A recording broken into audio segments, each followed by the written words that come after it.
10월의 마지막 주일입니다. 여러분이 거룩한 주일에 주의 전에 나오신 여러분들 위해 하나님의 크신 은혜와 복이 임하시기를 주의 이름으로 축원합니다. 우리 옆에 분에게 한번 인사하겠습니다. 꼭 은혜 받고 들어가시 바랍니다. 축복합니다. 사랑합니다. 인사하겠습니다. 꼭 은혜 받고 들어가시 바랍니다. 축복합니다. 사랑합니다. 오늘 여러분과 함께 나눌 말씀은 무조건적인 감사라는 내용입니다. 여러분, 감사를 이야기할 수 있는 제일 신나는 때는 감사거리가 많은 때일 것입니다. 과거 개발도상국 시절에는 경제가 부흥하고 무엇인가 발전해 나가는 시절이었기 때문에 감사절이 되면 늘 기뻐하며 감사절을 보냈던 것을 기억합니다. 교회적으로도 많은 분들이 이렇게 교회로 와서 교회가 차고 넘치면서 막 으쌰으쌰하는 소리와 함께 감사할 거리들을 많이 이야기했던 것을 기억합니다. 그런데 요즘처럼 어려운 시대에는 글로벌 위기다, 총체적 위기이다, 국가를 넘어 세계적으로 불황이라는 말만 나오는 때에는 감사를 이야기하면서도 약간 억지 같다라는 그런 느낌이 듭니다. 올해도 마찬가지인 것 같습니다. 일부 대기업을 제외하면 너무 어렵다고들 말합니다. 장사하는 분들도 더는 버티기 힘들다고 말하고, 수출하는 기업들은 요즘 달러 하락으로 수출을 하면 할수록 손해라며 아우성을 치고 있습니다. 여러분, 교회는 교회대로 정체기에서 쇠퇴기에 들어섰다며 불안해하는데, 이러한 때에 감사에 관한 말씀을 드리자니 사실 좀 억지로 감사를 짜내는 것 같아서 이렇게 설교자로서 마음이 아픕니다. 그러나 오늘 본문의 주인공인 다니엘을 보니까 다니엘은 우리보다 더 극한 어려움 속에, 위기 속에 이렇게 처해 있었던 것을 발견하게 됩니다. 그런 그가 그러한 어려움 속에서도 감사하며 기도하였고, 그러한 감사를 통해 하나님의 그 놀라운 은혜를 기적적으로 체험했던 것을 우리는 볼 수 있습니다. 그러므로 오늘 말씀을 통해 어떻게 하나님께 제대로 된 감사를 할 것인가를 생각하며 은혜를 나누시기를 주님의 이름으로 축원합니다. 먼저 다니엘의 인물됨을 한번 살펴보겠습니다. 다니엘의 삶을 묘사한다면 가장 밑바닥에서 가장 높은 곳으로 지옥과 천국을 오르내리며 살았던 파란만장한 인생의 주인공이다, 이렇게 말할 수 있을 것 같습니다. 그는 유다 나라가 바벨론에 의해 멸망을 당하였을 때 끌려왔던 포로였습니다. 그나마 다행스럽게 어린 나이에 왕궁으로 착출되어서 왕의 진미를 먹으며 생활할 수 있었으니 천국을 맛본 사람이라 할 수 있겠지요. 그렇다고 지옥은 없었을까요? 우상에 바쳐진 재물을 먹는 문제로 목숨을 건 신앙투쟁을 해야 됐던, 또 지옥을 맛본 사람이기도 합니다.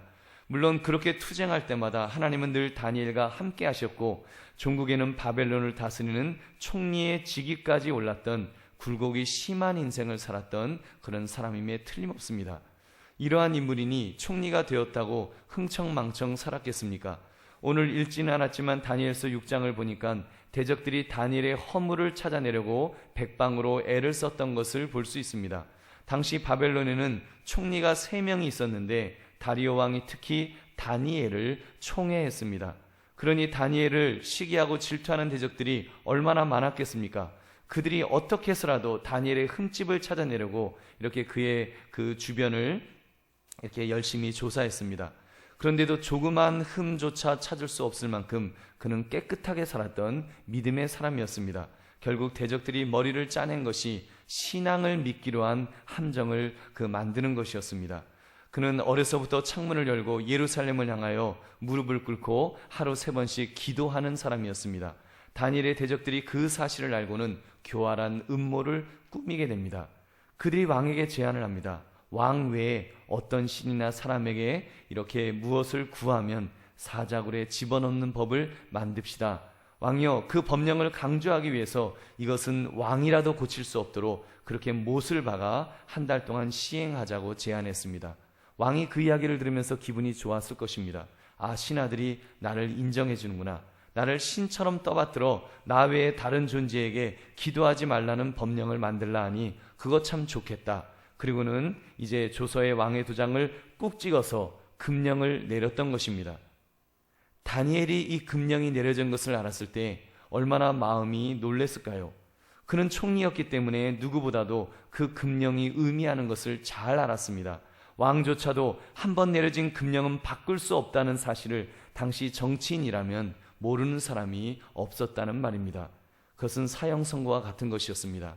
아니, 사형보다도 더 무서운 즉결 사형 제도였습니다. 앞으로 한 달입니다. 한 달 동안 단 한 번이라도 기도 드리다가 걸리면 즉시 사자굴에 던져질 판이었습니다. 여러분, 얼마나 기가 막히고 얼마나 앞이 캄캄했을까요? 자기가 그동안 어떻게 살아왔는데 포로로 끌려와서 그 자리까지, 총리의 자리까지 오르도록 그가 얼마나 험악한 세월을 보냈는데 자기에게 지금 또 이런 일이 일어나는 것을 볼 때 얼마나 마음이 괴로웠겠습니까? 그러니 답이 없으니 이럴 때 다른 차선책을 찾아야 되었겠지요.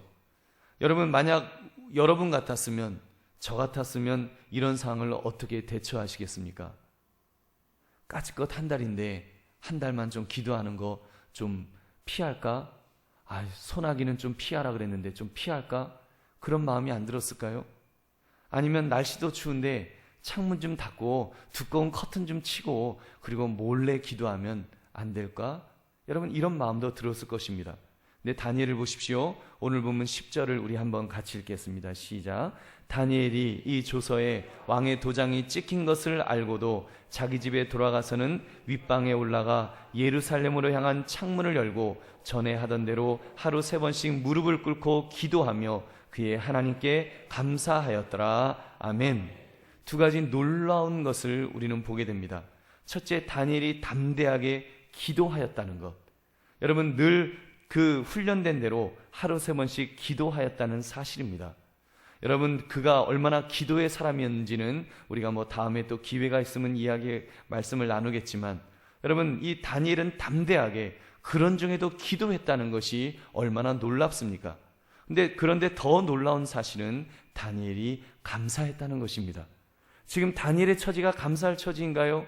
여러분, 우리 같으면 이런 처지에서 지금 내가 기도하는 것 때문에 이제 사자굴에 던져질 판인데 마지막 기도가 될 텐데 마지막 기도를 드리면서 지금 여러분 이렇게 감사할 수가 있었겠냐는 것입니다. 그런데도 다니엘은 하나님께 감사함으로 기도를 올려드렸던 것입니다. 우리는 여기서 감사를 어떻게 해야 할지를 그 길을 찾을 수가 있습니다. 어떻게 감사할 것인가? 여러분, 우리가 일반적으로 감사를 잘 못하는 이유가 있습니다.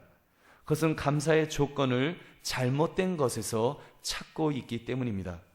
우리는 감사의 조건을 나타난 현상에서 봅니다. 무엇 때문에 감사하는 조건적인 감사만을 생각합니다. 이것을 가리켜 1차원적인 감사라고 말합니다. 무엇을 받았기 때문에 감사하고, 사업이 잘 되었기 때문에 감사하고, 건강을 회복했기 때문에 감사하고, 자녀가 좋은 대학에 갔기 때문에 감사하다. 이렇게 어떤 조건 있는 감사를 감사라고 생각합니다. 이런 이유 있는 감사를 이야기하게 되면 조금 전 서두에 말씀드린 것처럼 요즘같이 어려운 때는 감사하자는 말을 하기가 무색하게 될 것입니다. 근데 사실 우리의 더 큰 비극은 이런 1차원적인 이 감사조차도 사실은 잘 못한다는 것에 문제의 심각성이 있습니다. 받은 복조차도 세어볼 줄을 모른다는 것입니다. 여러분, 어젯밤 이슬을 피하며 따뜻하게 잠잘 수 있는 집이 있는데도 감사하셨는가요? 여러분, 아침에 전기밥솥으로 밥을 하고 냉장고에서 반찬을 꺼내고 가스레인지 그리고 전자레인지로 음식을 익혀서 드셨는데도, 더구나 세탁기에서 세탁물을 꺼내어서 입으셨는데도 여러분, 감사하지 않는 우리 모습이 있지 않는가요? 여러분 중에 자가용을 타고 오시거나 아니면 최고급 승용차보다 훨씬 더 비싼, 몇 배로 비싼 지하철을 타고 오시면서 얼마나 감사하셨습니까? 여러분 아십니까? 지금 여러분이 누리는 것은 조선 왕조 500년 동안 임금님도 누리지 못했던 호사라는 사실을 여러분 아시는지요? 여러분, 임금님보다 부족한 것이 한 가지 있다면 밥 해주는 장금이 같은 상궁이 없다는 것이 그 부족한 것이겠죠. 여러분, 그것 빼고는 차고 넘칩니다. 경복궁 가보십시오. 아무리 여러분 불 잘 지폈어도 가스보일러만 하겠습니까? 여러분, 우풍이 얼마나 셌을까요? 아마 왕도 아무리 지글지글 끓어도 추워서 추워 그러면서 계셨을 것입니다. 여러분, 부채질을 해주는 시녀가 없으면 어떻습니까?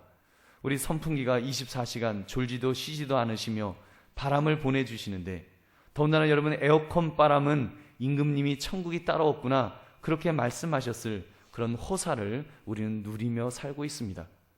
핸드폰에 붙어있는 DMB로 2조 500년 사극을 보는 우리의 모습은 임금님이 땅을 치며 부러워할 그런 호사가 아니겠습니까?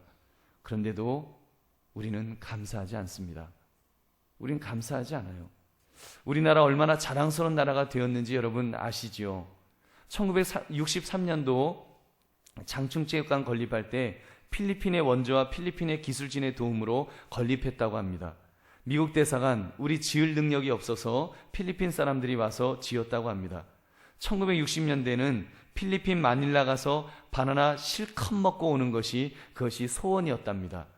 그랬던 우리 대한민국이 지금은 바나나 만약에 누구한테 이렇게 선물하면 신뢰가 될 정도로 바나나가 가장 싼 과일이 되었습니다. 여러분, 장로님들과 함께 정탐했던 파키스탄, 예배드리는 교회에 폭탄 테러를 합니다. 얼마 전 뉴스에 파키스탄 공립학교 교과서에 기독교인과 같은 이교도들을 죽이는 것이, 살인하는 것이, 그것이 순교다. 이거를 교과서에 기재해놓고 그렇게 가르친다는 것입니다. 어린 학생들이 지금 그런 교육을 받으면서 자라고 있다는 것입니다. 얼마나 끔찍합니까?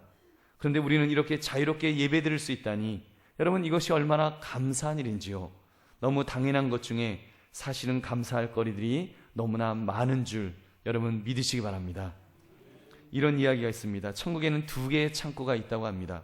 하나는 감사의 창고이고, 하나는 간구의 창고이고, 또 하나는 그 창고보다 훨씬 더 거대한 감사의 창고입니다. 간구의 창고는 하도 많은 사람들이 울고불고 하면서 하도 기도를 많이 해서 다 주어서 이제는 창고가 텅텅 비어 있다는 것입니다. 그런데 그 옆에 더 큰 창고, 이 감사의 창고에는 막 지붕 끝까지 이렇게 막 그 보물들이, 보화들이 가득 차 있더라는 것입니다. 하나님으로부터 받은 은혜를 감사하는 사람에게 하나님께서 보너스로 주시려고 이렇게 준비해 놓으신 축복의 창고인데, 하도 이용하는 사람이 적어서 물건이 차고 넘친다는 것입니다. 겨우 해봤자 뭐 절기 때, 추수감사절 때나 잠깐 감사할까, 뭐 별로 감사하지 않는 그런 것 때문에 그 창고는 줄 사람이 없어서 차고 넘친다는 것입니다. 얼마나 안타까운 이야기일런지요. 여러분, 우리는 당연한 것조차도 제대로 감사하지를 이렇게 못합니다. 좋은 것을 얻으면 더 좋은 것 요구하며 불만을 가집니다. 잠잘 수 있는 집을 주었더니 아파트 내놓으라는 것입니다. 아파트 주었더니 화장실 2개짜리 내놓으라는 것입니다. 화장실 2개짜리 아파트 주었더니 학군 좋은 강남에 있는 아파트 달라고 아우성을 칩니다. 여러분, 이런 1차원적인 감사, 무엇 때문에 감사하는 조건적인 감사는 사실 일시적입니다. 사람을 보고 감사했으면 사람을 보고 실망합니다. 많이 있다고 감사했으면 있던 거 사라지고 나면 그럼 불평을 할 것입니다. 병 나았다고 감사했으면 다시 아프면 더 불평할 것입니다. 사업이 잘 되었다고 감사했으면 사업 어려워지면 하나님 떠날지도 모릅니다. 결국은 불평으로 귀결된다는 말입니다. 만약 다니엘이 이런 감사에 머물러 있었다면 그에게 감사라는 단어는 존재조차도 하지 않았을 것입니다. 그런데 보십시오. 이 다니엘의 감사를 보십시오. 다니엘의 감사는 그런 조건적인 감사가 아니었습니다. 그의 감사는 일시적이지도 남과 비교하지도 않는 그런 특별한 감사였습니다. 그는 지금 오늘 당장 사자굴에 던져질 상황에서도 감사했습니다. 대적들이 눈을 부릅뜨고 그가 기도하는 순간만 포착하려고 했던 그 순간에도 그는 기도하면서 감사했습니다. 사자밥이 될 그 상황에서 기도하며 감사했다. 이것이 웬 말입니까? 여러분, 이것이 가당키난 말입니까? 아예 기도 안 하고 숨어버리거나 기도를 했다고 할지라도 저주의 기도, 그리고 좀 구해달라는 절박한 그런 기도를 해야 되지 않았을까요? 기도를 한다면 하나님 저 대적들을 다 죽여주세요. 이런 기도를 해야지 마땅하지 않았겠냐는 말입니다. 그런데 다니엘을 보니까 그의 기도 속에 창문을 열고 전해하던 대로 하루 3번씩 무릎을 꿇고 기도하며 그의 하나님께 감사하였더라. 감사가 있었다는 것입니다. 다니엘의 이런 모습을 가리켜서 무조건적인 감사다라고 말할 수 있을 것입니다. 무조건적인 감사. 사랑하는 성도들이여, 믿음의 사람은 세상 사람과 다른 사람입니다. 세상 사람들은 기껏 감사를 해도 조건적인 감사에 머물러 있겠지만 우리는 무조건적인 감사까지 할 수 있는 그런 사람들인 줄로 믿습니다. 무조건적인 감사가 무엇입니까? 무조건적인 감사는 절대적인 감사입니다. 무조건적인 감사는 죽음의 자리에서도 감사합니다, 하나님께 감사 기도를 올려드릴 수가 있습니다. 당장 사자밥이 될 것을 알면서도 감사의 기도를 올려드릴 수 있습니다. 세상적인 어떤 것이 있다 없다, 갖추었다 못 갖추었다, 이것이 문제가 아닙니다. 성공했느냐 실패했느냐, 이것이 문제가 아닙니다.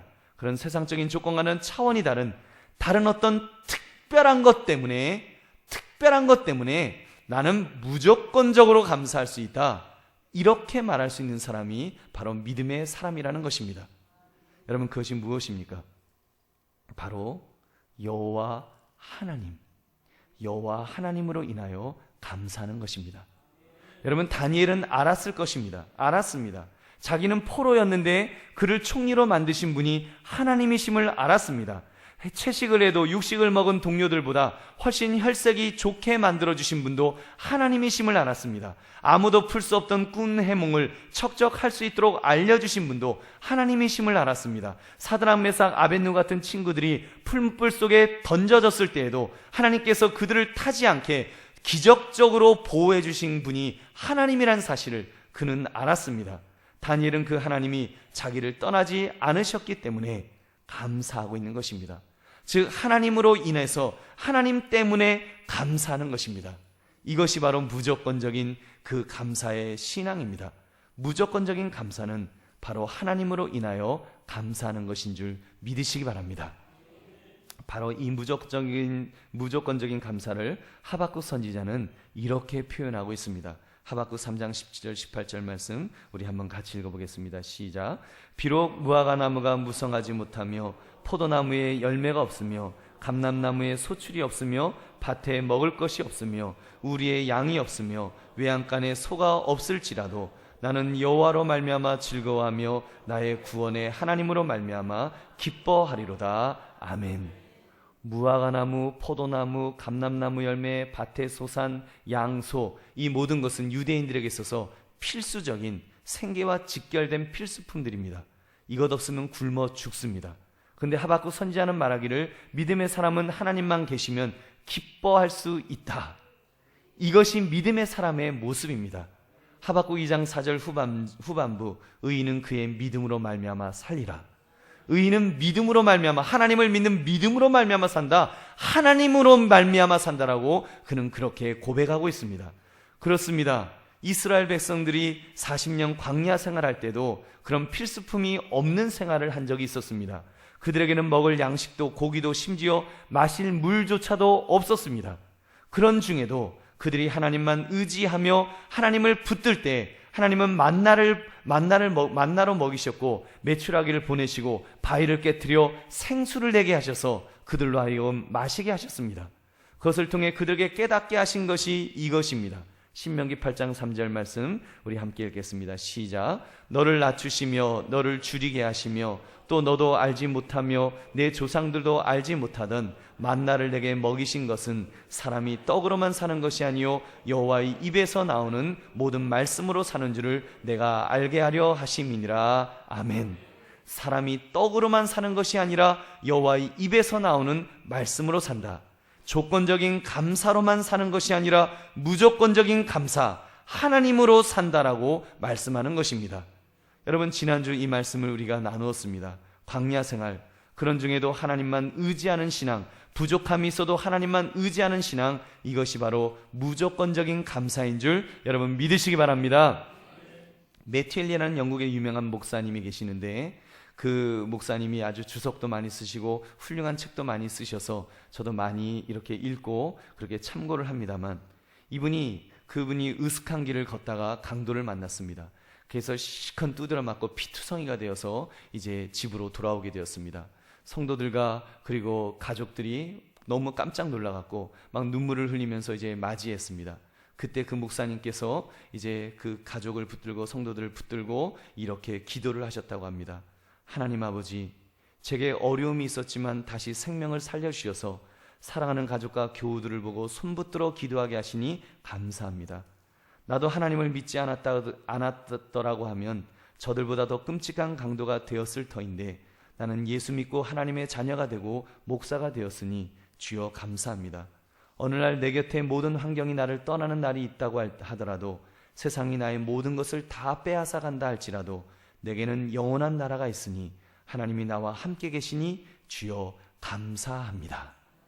여러분, 이런 감사가 우리의 감사가 되시기를 주의 이름으로 축원합니다. 이런 고백을 많은 믿음의 선배들이 하셨습니다. 여러분, 아마 여러분 중에도 이런 고백을 들어보셨을 것이고 또 여러분 중에도 이런 고백을 하시는 믿음의 선배들이 계실 것입니다. 믿음의 선배 중에 윤인수 목사님이라고 CBS에서 활동을 하고 장애인 사역으로 큰 상도 받으신 훌륭한 목사님이 계십니다.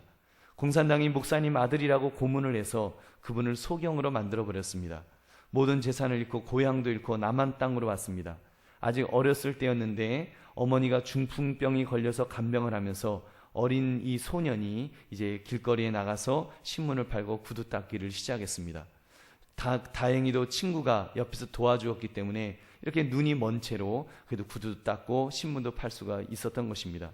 그러니 여러분, 그의 손에 쥐어진 그 돈이 얼마나 기가 막히게 귀한 돈이겠습니까? 그 돈을 가지고 너무 기뻐서 이제 이 어린 소년이 어머니에게로 달려갔습니다. 어머니에게 돈을 내밀면서 어머니, 이 돈 제가 벌어왔어요 그랬어요. 그랬더니 그 어머니가 그 윤인수의 등을 두들겨주면서 이렇게 말씀하였습니다. 11조를 먼저 떼잡구나. 11조를 먼저 떼잡구나. 그러자 어린 윤인수가 버럭 화를 냈다고 합니다. 11조가 무슨 놈의 11조입니까? 하나님이 우리한테 해준 게 뭐가 있단 말입니까? 나의 눈을 멀게 했고 엄마는 병들게 했고 공산당에 쫓겨 피난민 신세가 되게 했고 재산도 다 빼앗기게 한 그런 하나님께 무슨 놈의 11조를 내라는 것입니까? 이렇게 항변을 했습니다. 그때 그의 병든 어머니가 어린 아들의 손을 꼭 쥔 다음에 이렇게 말씀을 주었다고 합니다. 인수야, 고향 잃어버린 것도 한스럽고 집 잃어버린 것도 원통하고 건강 잃어버린 것도 서러운데 하나님까지 잃어버리고 믿음까지 잃어버리면 뭐가 남겠니? 그 아들이 그 말씀의 은혜를 받아서 평생 하나님을 붙들었더니 하나님께서 그를 위대하게 쓰셨던 것입니다. 여러분, 그렇습니다. 다니엘의 기도는 바로 그런 기도였습니다. 다니엘은 조건적으로 무엇이 있어서 갖추어져서 지금 감사한 것이 아닙니다. 다 잃어버려도 이제 그 기도 끝나면 이제 사자밥이 된다고 할지라도 그래도 하나님이 계시니까, 하나님이 자기를 버리지 않으시고 하나님이 자기로 하여금 기도할 수 있도록 하나님이 함께 하시니까 그가 기도하며 하나님께 감사한 것입니다. 여러분, 그런 감사, 그것이 바로 무조건적인 감사입니다. 여러분, 하나님은 다니엘에게 그렇게 감사하는 그 다니엘에게 기적을 베풀어 주셨습니다. 체포된 다니엘이 사자굴에 던져졌을 때 제일 가슴 아파했던 사람이 바로 다리오 왕이라는 그 왕이었습니다. 그가 그 법을 자기도 속아서 제정을 해놓고는 어쩔 수 없이 그 다니엘을 이제 사자굴에 던지면서 그는 너무 안타까웠습니다. 그래서 눈물로 다니엘을 사자굴에 던져놓고는 다음날 아침 일찍 일어나서 그 사자굴로 달려갔습니다. 그리고 그는 소리를 칩니다. 다니엘서 6장 20절을 보니까 다니엘이 든 굴에 가까이 이르러서 슬피 소리질러 다니엘에게 묻되 살아계시는 하나님의 종 다니엘아, 내가 항상 섬기는데 하나님이 사자들에게서 능히 너를 구원하셨느냐 하면서 그렇게 물었습니다. 그때 사자굴에서 소리가 들려왔습니다. 왕이여, 만세 수를 하옵소서. 나의 하나님이 천사를 보내어서 사자들의 입을 봉하여 주었나이다. 봉하였나이다. 할렐루야. 여러분, 다니엘을 살려주신 하나님께 이 하나님을 이 다니엘이 그렇게 고백했습니다. 왕이 너무 기뻐서 다니엘을 끌어올리고 그리고 바로 그 자리에 다니엘을 참수했던 그 신하들 그리고 그 가족들까지 사자굴에 던져버렸다고 했습니다. 다니엘서 6장 24절, 왕이 말하여 다니엘을 참수한 사람들을 끌어오게 하고 그들의 처자들과 함께 사자굴에 던져 넣게 하였더니 그들이 굴바닥에 닿기도 전에 사자들이 곧 그들을 움켜서 그 뼈까지도 부서뜨렸더라. 아멘. 여러분, 무조건적인 감사를 하는 자에게 하나님께서 기적을 베풀어 주실 줄로 믿습니다. 여러분, 그렇다면 어떻게 무조건적인 감사를 하며 우리가 살 수 있을까요? 그 비결을 아주 간략하게 세 가지만 말씀을 드리겠습니다. 첫째, 의지적으로 감사하십시오. 모든 것이 잘 될 때, 사업도 잘 되고 자식도 잘 되고 공부도 잘 되고 가정도 잘 되고 다 잘 될 때 감사하지 못할 사람이 어디 있겠습니까? 그런 조건적인 감사는 사실 본능적으로도 할 수 있는 감사입니다. 그러나 다니엘이 처했던 환경처럼 당장 사자굴에 던져질 상황이었을 때 이때 하는 감사는 여러분, 본능적으로 하는 감사가 아닙니다. 바보가 아니면 어떻게 감사를 합니까? 그때 감사할 수 있는 것은 의지적인 감사입니다. 내가 의지를 가지고 그래도 내가 감사해야지, 그럼에도 불구하고 내가 그래도 감사해야지 하면서 하는 감사가 바로 무조건적인 감사입니다. 말씀을 통해 나를 설득하는 것입니다. 감정적으로 불평이 튀어나오려고 할 때 그때 참는 것입니다. 너무 두려워서 하나님을 배신하고 싶은 마음이 생길 때 하나님을 붙들면서 용기를 얻는 것입니다. 지금까지 나를 붙들어오신 하나님이 계신데, 그 하나님이 얼마나 선하신 하나님이신데 나를 버리시겠느냐? 분명히 나를 선하게 이끌어 주실 거야. 믿으면서 먼저 감사하는 것, 먼저 감사를 표현하는 것입니다. 이것이 바로 의지적인 감사입니다. 무조건적인 감사는 바로 이 의지적인 감사에서 시작될 수 있습니다. 둘째, 기도 훈련으로 여러분 감사하십시오. 다니엘의 감사는 훈련된 감사였습니다. 여러분, 우리도 의지적으로 한두 번은 어려운 상황 속에서 감사할 수 있습니다. 많이 힘들지만 의지적으로 감사해야지 결심하면 그래도 할 수 있습니다. 그러나 그것은 한두 번입니다.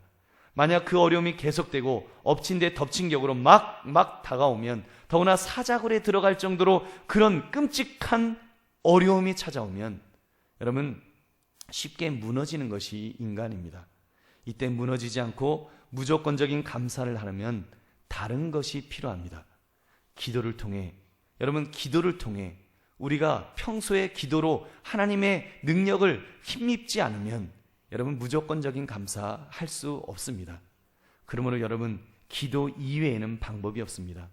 기도를 통해서 하나님으로부터 힘을 공급받으시기를 바랍니다.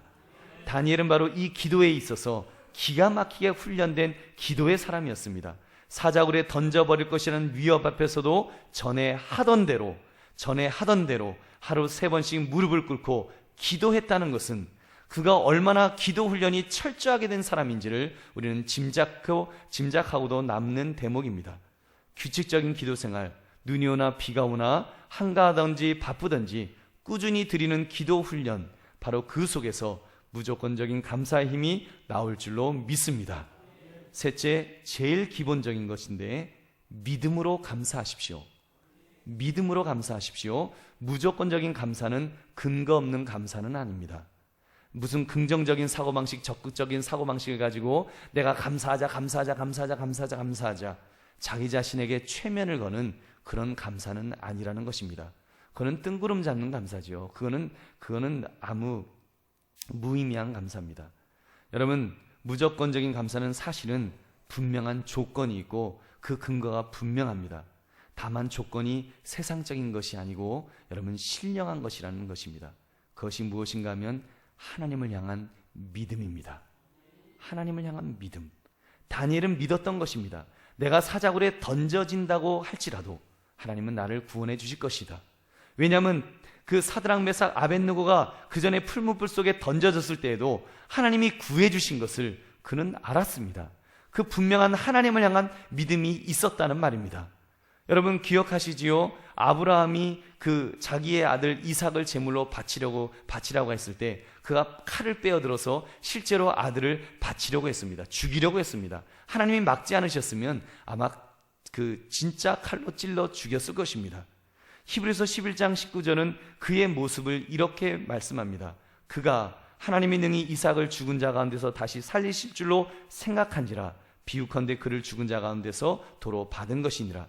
이삭을 죽은 자 가운데서 살리실 줄을 믿었기 때문에, 그 하나님을 향한 믿음이 있었기 때문에 아들을 제물로 바치려 할 수 있었다는 것입니다. 여러분, 마찬가지입니다. 다니엘도 마찬가지입니다. 그 믿음이 있었기 때문에 다니엘은 자기를 기도의 제물로 하나님께 드릴 수 있었습니다. 무조건적인 감사는 바로 하나님을 향한 믿음이 있으면 가능한 줄 믿으시기 바랍니다. 말씀을 맺습니다. 감사의 계절을 맞이하여 여러분 권면합니다. 여러분 감사합시다. 그냥 감사가 아니라 무조건적인 감사의 자리까지 가자는 것입니다. 그래야 감사할 수 있습니다. 그래야 요즘같이 어려운 때에도, 이 어려운 때에도 우리가 하나님께 진심으로 감사할 수 있습니다. 사랑하는 성도들이여, 우리 풍성한 감사를 주님 앞에 올려드릴 수 있기를 바랍니다. 우리가 참으로 어렵고 힘들 때 기도하는데, 여러분 그 기도의 내용 속에서, 기도의 분량 중에 하나님 무엇을 주세요, 무엇을 해결해 주세요, 우리가 간구하는 기도의 분량도 많이 있겠지만, 여러분 그 이전에 하나님을 향한 감사의 기도, 이미 주신 것들에 대해서 감사하고 하나님이 나와 함께 하심에 감사하는 그 기도의 분량을 늘리자는 것입니다. 그래서 여러분 우리가 주님 앞에 감사하며 나아가면, 풍성하게 감사를 드리면 하나님께서 우리와 함께 하실 줄로 믿습니다. 하나님께서 다니엘을 책임져 주셨던 것처럼 하나님께서 책임져 주시는 인생, 기적이 상식이 되는 인생을 살아가시는 저와 여러분 되시기를 주님의 이름으로 축원합니다. 우리 함께 기도하겠습니다.